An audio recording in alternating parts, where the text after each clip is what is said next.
Just as a refresher for the audience, in the law of free speech, there are two main ways by which the government is permitted to restrict speech.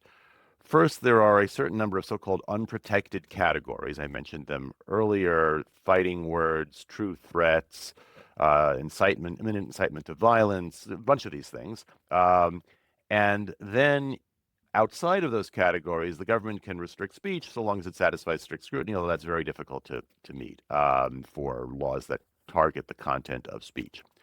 So, in the Stevens case, which involved videos of dogfights, the government made the argument that the depiction of cruelty to animals that is illegal where it's occurring is an unprotected category.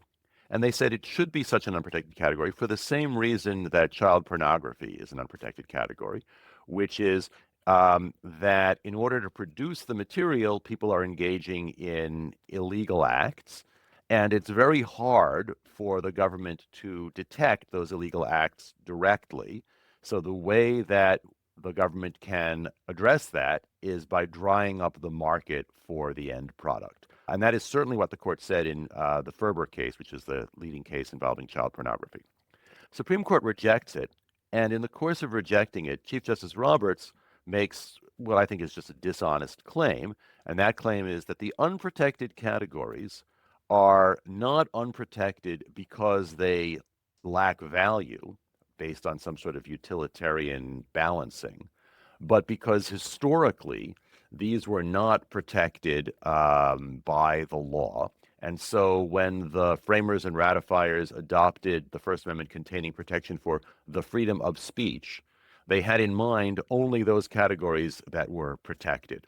Now, this just isn't true. If you go back and look at the cases that recognize and define the boundaries of particular categories, they're all about the value of particular forms of speech and where the government's interest ends and begins and so forth.